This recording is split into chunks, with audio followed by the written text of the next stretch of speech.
What's up, Charles?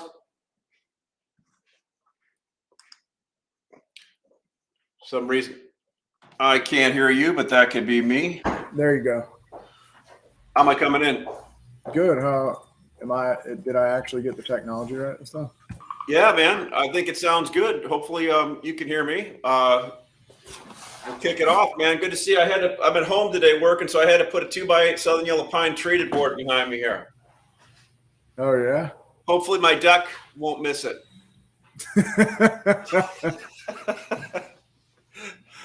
All right, Jory can hear us, so we'll kick it off here.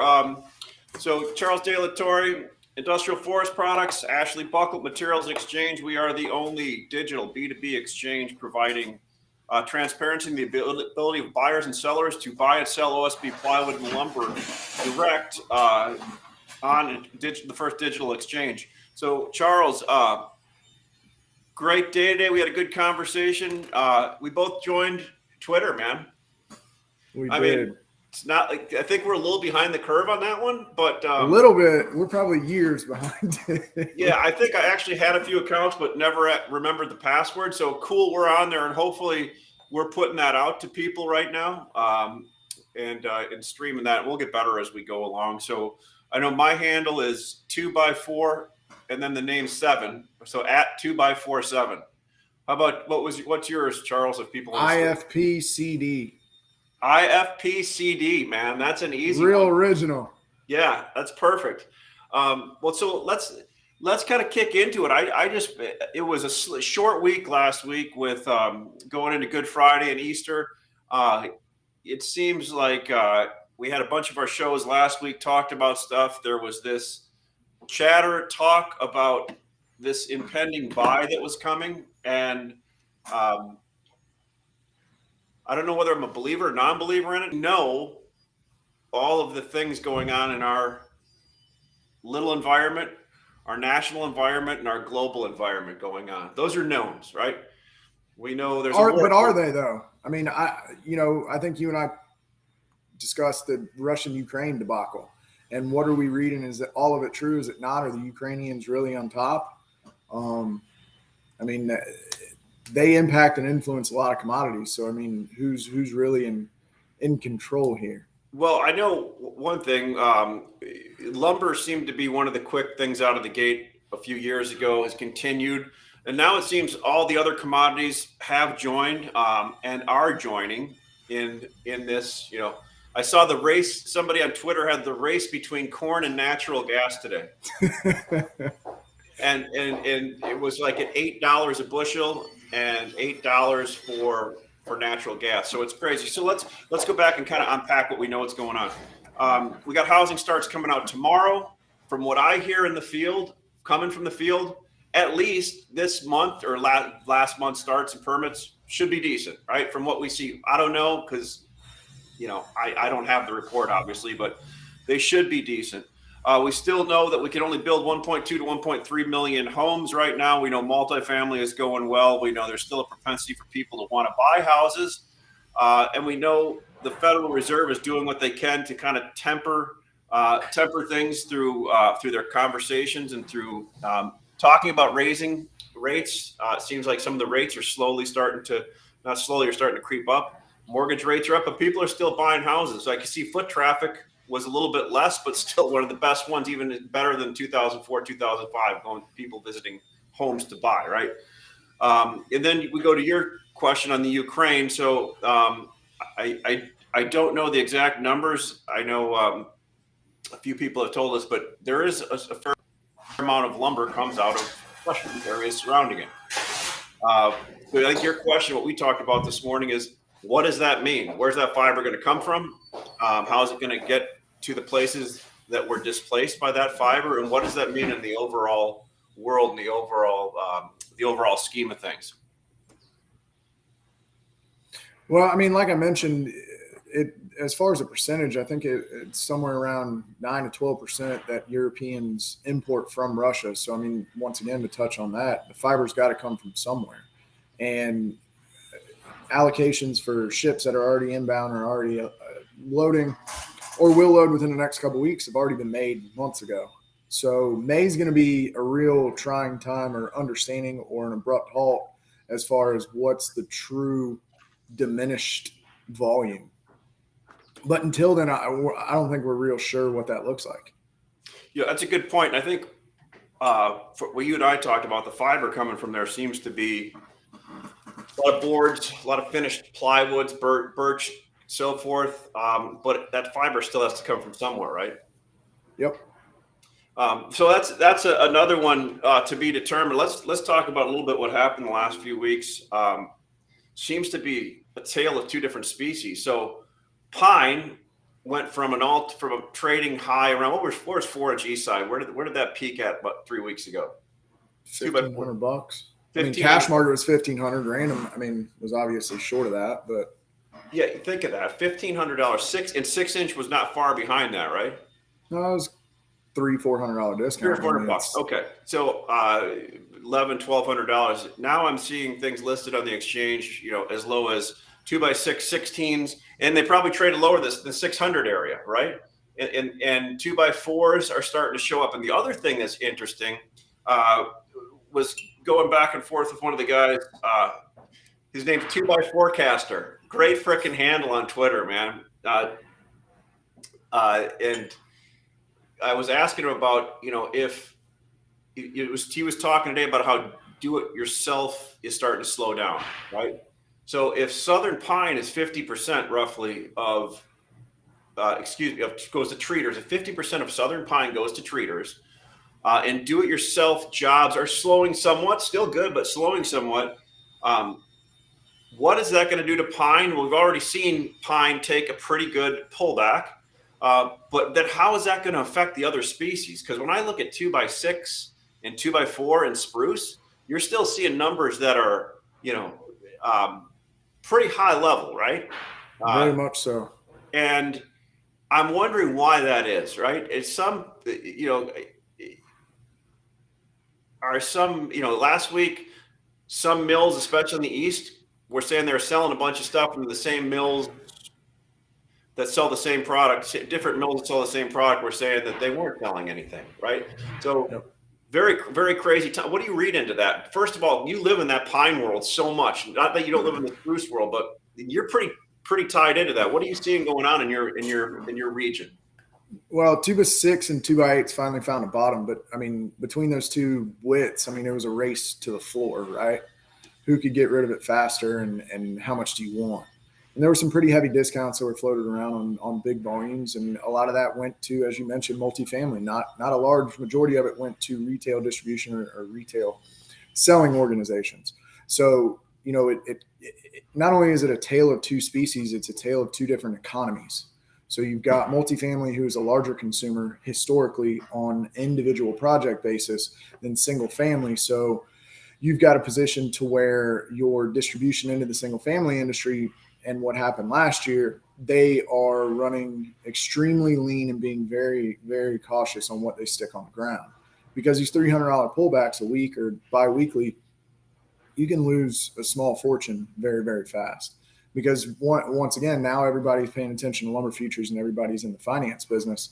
It turns into, well, futures have changed, futures have dropped, we're down $600 or whatever that number is, and you're getting a bunch of pushback from your end user, and you're having to ship things a lot faster, and that makes things very, very difficult with transportation bottlenecks as well as labor bottlenecks. Yeah, there's no question about that, and we've talked this in a few shows, and I think you correctly pointed out last week. I made the comment that freight was easing up, and you're like, well, yeah, but where, right? And like, well, there are certain pockets that we were paying, let's say from Buffalo, New York to Utah, that have dropped from $10,000 to $6,000, right? But then you get normal lanes like out of the south going back up north. They're still tough, right? Yes, very much so. Yeah, so very much so. The whole freight and Florida's still over $350 a mile, depending on where you're going. Why is that in Florida? What's the reason that in Florida?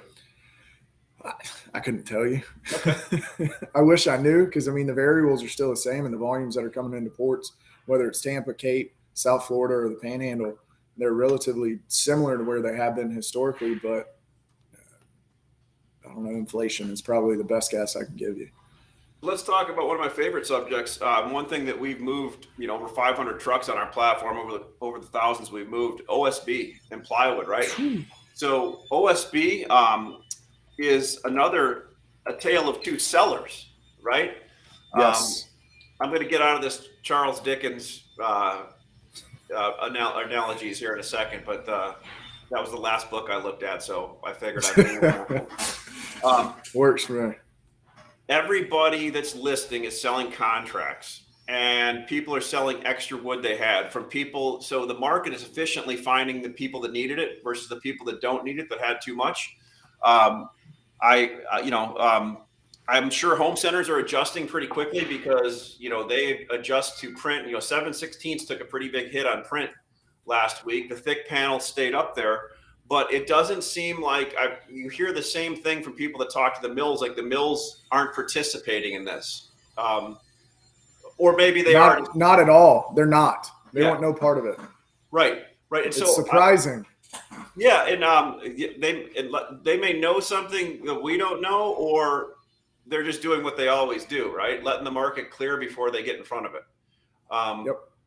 Because they're very intelligent and they have a lot of the statistics and things they look at flow. But I will say one thing we see on our exchange is the flows of the material kind of show how that market gets certain regions that they try to, I don't want to say protect, but there's certain regions that you can see when it's a free and open market, that market finds the regions where there's not enough wood, and when there's too much wood, it disappears pretty quickly, right?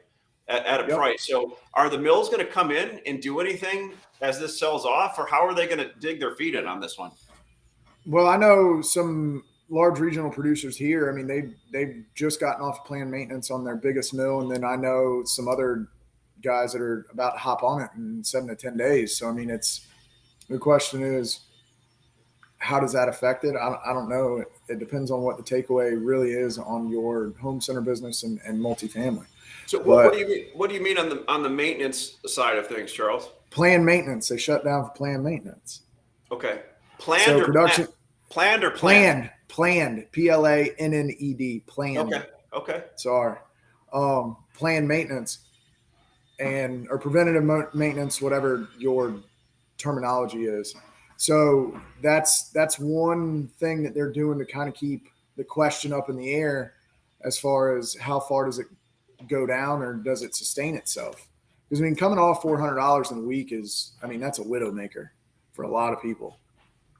Absolutely. And I was a little, I was. As far as how far does it go down, or does it sustain itself? Because, I mean, coming off $400 for a week that's a widow maker. Right. A lot of people. Hold on one second here. There we go. Now, can you hear me okay, Charles? Yeah. Sorry, I had two screens going here, and you were delayed on one of them. I was a little surprised with the way it came off on 7/16. I mean, that's one of the biggest moves down I've seen them catch in a while. Like you said, thicker panel stayed up. We had a lot of people, on the exchange get in front of it 3 or 4 weeks ago. So we almost saw this coming because we saw the level of bids and offers really move around. And on a digital exchange, when you have 100 people listing, buying, and selling in different locations, you can kind of see the global market bidding and asking, which if you're one trader sitting at one place that only can talk to one mill and talk to 7 customers, you don't see as much like that. So what are you seeing? One quick thing I wanted to do. I had dinner with my buddy Sean a couple weeks ago, and he gave me these, if you can see them, Ag Motion Titleist Pro V1s. So basically, he gave me the ability to go lose $6 or $7 in one swing. You and 98% of the rest of us. Yeah, which is like the equivalent of a $200, $300, or $400 move down in OSB. But Sean, thank you very much for that. They'll come in really handy. What are you seeing as far as, like I said, your value add and what you do down there? Buying spruce and adding value to it doesn't make as much sense as you have to be really heavy to pine right now, would be my guess, right? No, we are. I mean, Yeah. we sold into May on pine studs, but I mean, spruce, we're extremely cautious. We're just trying to move inventory and keep eyes on trucks and make sure we don't hold a lot. So we're trying to be as swift as possible. But on Southern Yellow Pine, I mean, your values are definitely in your 2 to 6 and your 2 to 4 trim studs when you look at it on a species comparison basis. Still, obviously, because they don't have commas in them. It's not a 4-digit number. So that's good. And I mean, we're out to the second week of May now. But I mean, it's still one of those things where even your big consumers, it's a wait and see scenario. Unless you can give them a smoking deal and bring them value, and it's relatively quick. There's not very many people that are pulling the trigger. Yeah, no, I hear you. So, where you sit right now, where's the Southern Yellow Pine deals at? Are they at the mill now, or those? It seems that those have shifted over to the secondary level, from what I see. Does that make Very sense? much so. Very And much so. what I mean by that is, when mills have something to take care of, especially in the South, they've got these big traders at these big companies that'll come in and buy 100 or buy 50, and sometimes the discounts to print blow your mind of what they're actually trading at. But they have to do that to move the inventory off because they don't have the customer base to move it, especially when the traders aren't buying, if that makes sense. Oh, definitely. Definitely. Yeah.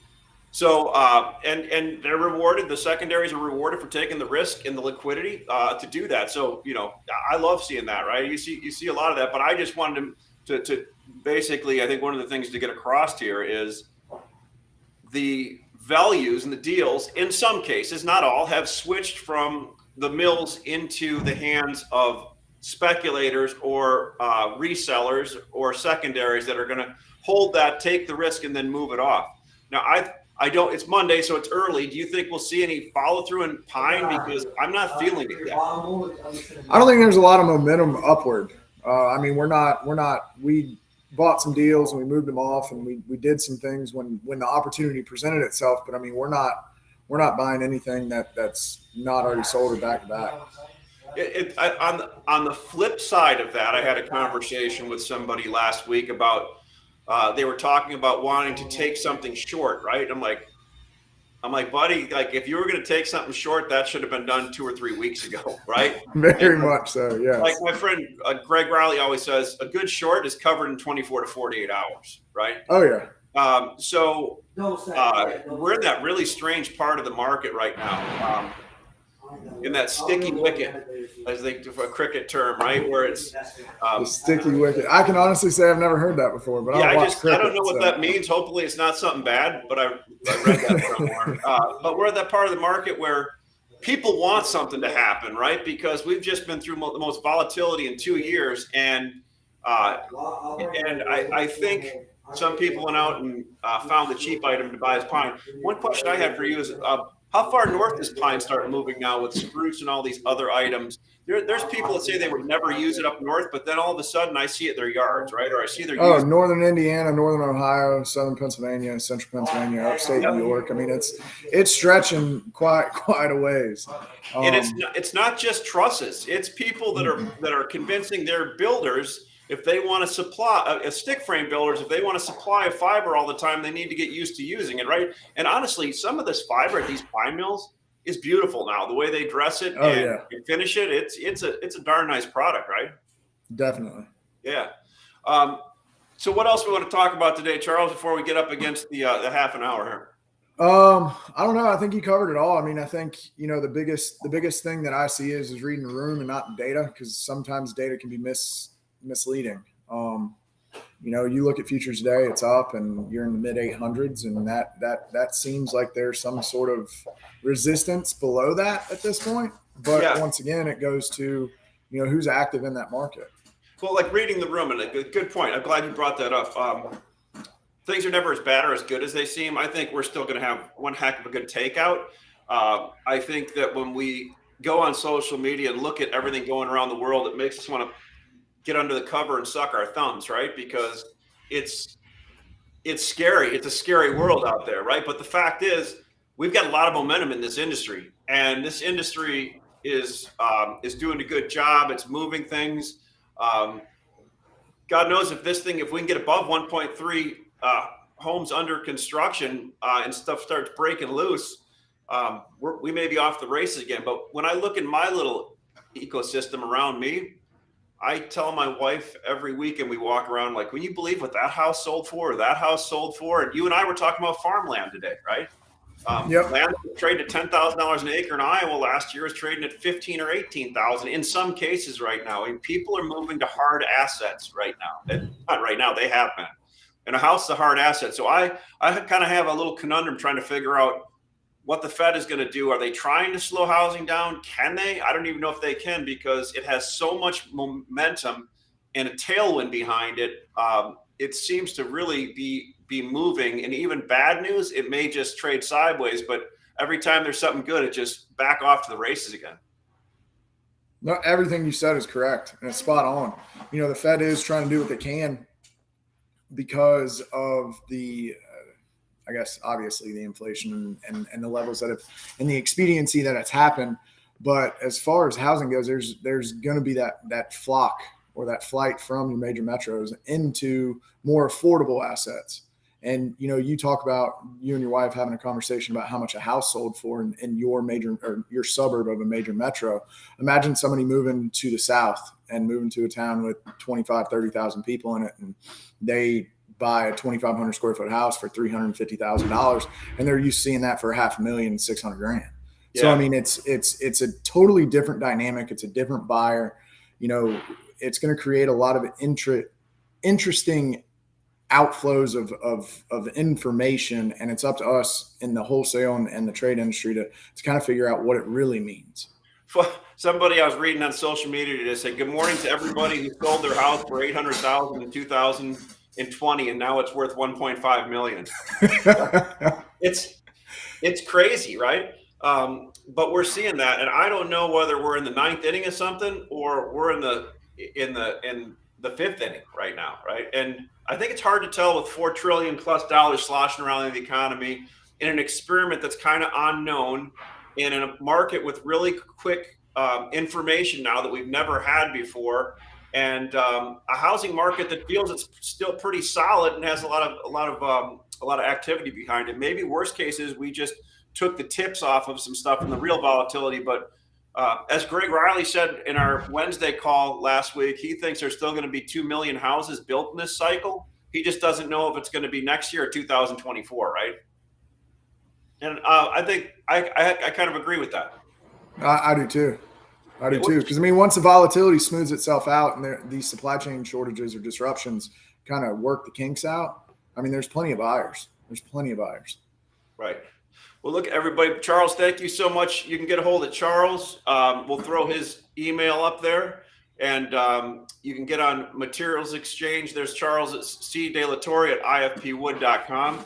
If you want to get on Materials Exchange, the first digital B2B exchange for buying and selling lumber, you can come to mxlumber.com and press Get Started, and we'll get you registered.